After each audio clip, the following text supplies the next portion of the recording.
See, they're trying to do that ramming maneuver. Line you up and hope they hit into you. Although the AI is still trying to do that, and they don't have their giant... Whoa. Whoa. That could have ended really badly. It's about to go nose first into a...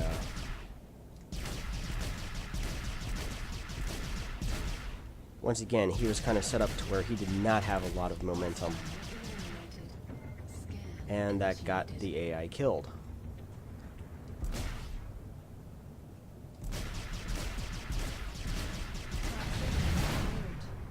Hostile eliminated. Achieved missile lock.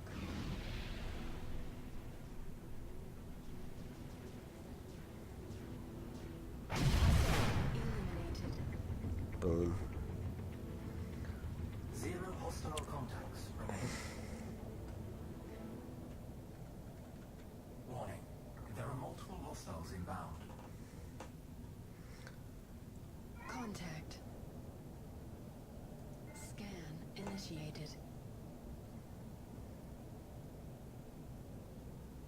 Scan initiated. Again, you want to start with the biggest threat first. Eliminated.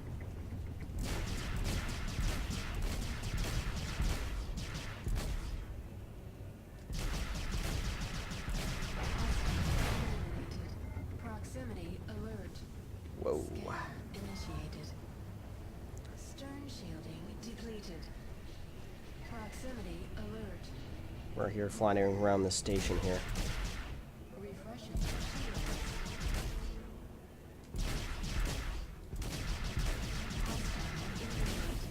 Proximity alert. Scan. This is where having hand on your space bar for space break, if you're flying with a joystick, can be very, very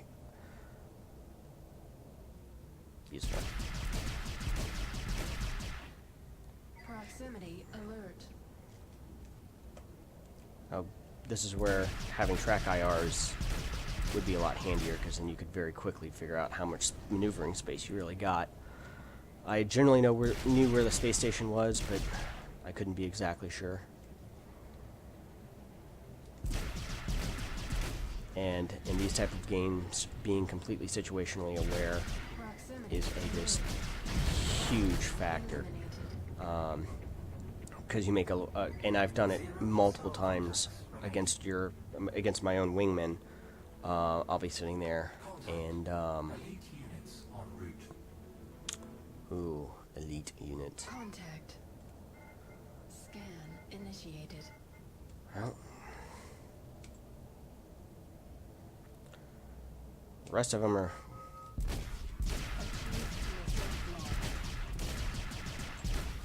Proximity alert.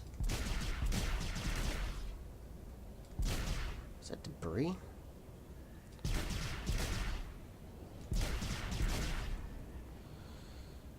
Now, of course, I'm having a little bit more difficulty maneuvering, as I have taken some hits to maneuvering thrusters and things like that. Initiated. Proximity alert.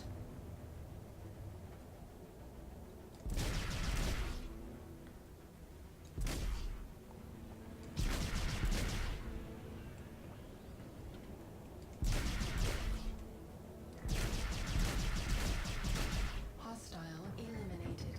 Scan initiated. 850. I don't know if he's closest or not, but that's within effective weapons range, so I'm going to go in and attack him. And I guess I should talk through about some more of my strategy, if you could call it that, what I think Eliminated. when I'm trying to hit targets, or in prioritizing targets.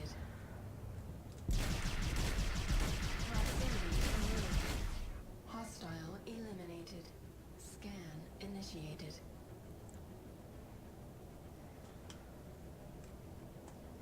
So I always try to go for the biggest bad guy first. If that's an alpha, a hunter, or a named arch enemy villain guy, kill him first. You always want to start with the biggest threat.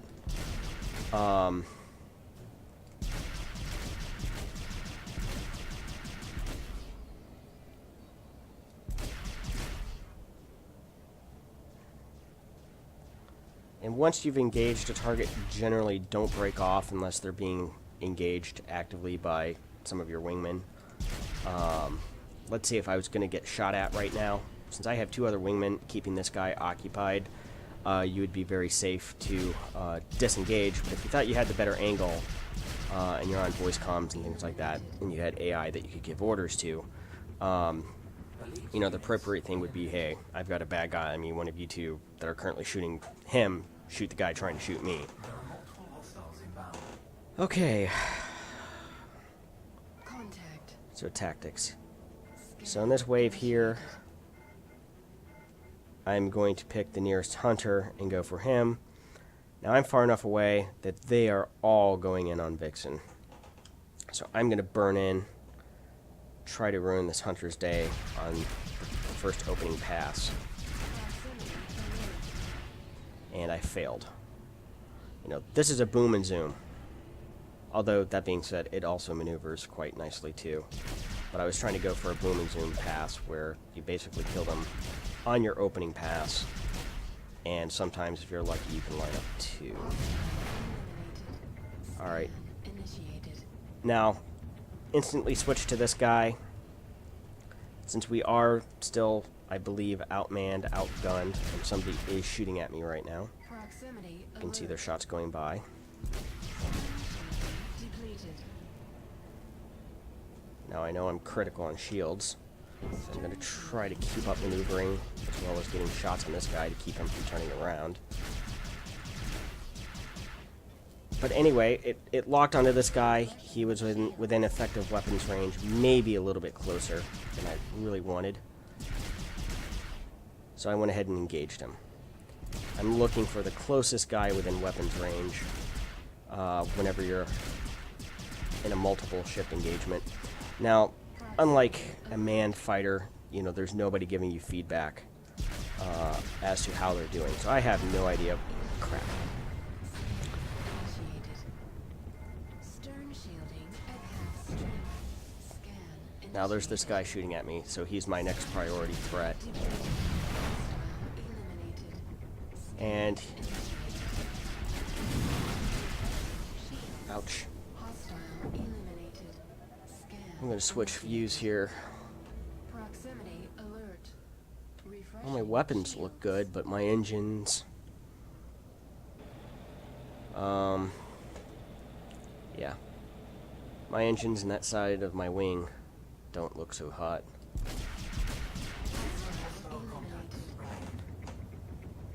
Taken care of. Now hopefully they will add repair phases in here eventually. This makes this There are multiple hostiles. exceedingly difficult in the 300. I believe in the Hornet shit. And then sometimes you just ran into random asteroids like that. Again, there's no navigational hazards marked. Stand by for reintegration. You've got to keep an eye out. Origin jump works. Alright, more bad guys. Core system. But I got a fresh ship. Contact. I don't know. I think I'm on my second death. Or I think I'm on my final life, I should say. Handle. This hunter's going for Vixen. He's the... Oh no, that's a scavenger. Initiated. AI should be able to handle 2 of those on her. Now I'm being shot at. And I got rammed into. At least it's not by my own bad guy. But got through 8 waves that time. Probably should have got through about 9.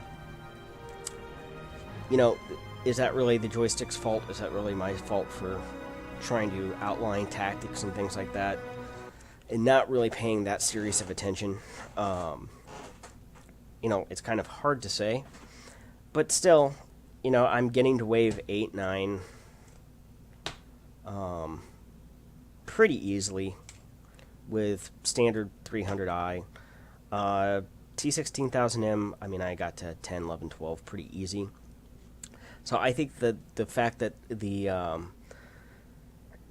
tension on the stick is a much lighter touch on the 16000M does make it a little bit more precise. You can watch my other videos of lining up ships, But plus, I think it's just the fact that I've been using the T16000M just a lot more lately. I mean, I have probably 10 to 15 hours worth of flight time with the T16000M, getting used to it, getting that ever so slightly feel down to it, whereas with the Extreme 3D Pro, I've gotten the 30 minutes that this video has lasted and maybe another 15 minutes, so less than an hour total.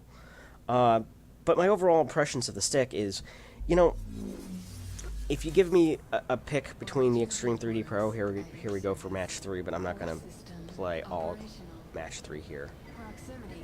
So we've been going for about 30 minutes here, Warning. There are multiple hostiles or 45 minutes. I'll see how long this video is whenever we get out. It's not a bad stick. I still think the T16000M is just a little bit better stick. Not, you know, an order of magnitude better. Ouch. That's still just a problem. I wonder if things wouldn't be a little bit better if I could have gotten the Profiler software to have actually worked. And I'm going to go ahead and return to the hangar. Yeah, I wonder if I could have yaw where I really wanted it and roll on twist. If that would make a little bit of a difference where I can do that on the T16000M and I can't here. Yeah, you know, that might have got me to wave 10. Not having to go, you know, every once in a while, through muscle memory, I perform the wrong action with the stick. So, Extreme 3D Pro, I mean, if this is the joystick you're going to buy or the only one that you can find within your price range, I don't really have anything against it. I mean, it is kind of a pot stick. It's not Hall effect, so it's going to have a limited lifespan of durability. Couple of years, 2-3 years. If you get that long out of it, be very happy. You know, quality control, are they noted as being quite the T16000M or CH? No, but I think their quality control is at least better than, say, SATEC's. You do have a lot more buttons available to you at your thumb on the head of the joystick, and you do have the molded button, but it's not an ambidextrous stick. This is for right-handed only, people who are right-handed. It's a thinner stick than the T16000M, which I frankly kind of like a little bit better. I like the feel, the general grip of the stick, just a little bit better than the T16000M. And its performance, it performs adequately. Is the T16000M just a little bit more precise? I think they're both fairly accurate, but the T16000M is more accurate and precise, but not. There isn't a significant difference. There isn't an X52 versus a CH fighter stick difference. I mean, that is night and day. In fact, this stick might even be better than the default X out of the box X52, which is just bad. That's the only way I can describe my experience with the X52 stick. It's just bad. And I guess I'll get ready and do my next video here, which will be the X52.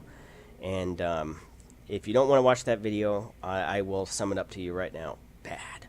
So, thank you very much for watching my videos. Please subscribe, as I will be doing more. Outside of tonight, I don't know how many more videos that I will get to this week, because, again, being sick means I didn't get real-world work done, so I'm going to be pulling kind of double duty this week. Trying to play catch-up there. So if I'm playing catch-up at work, I'm not going to be making Star Citizen videos, unfortunately. And don't look for any multiplayer videos from me unless they, you know, start rolling out by the, 25,000 new users a day to the Arena Commander Online, because I'm like user number 100,000 something.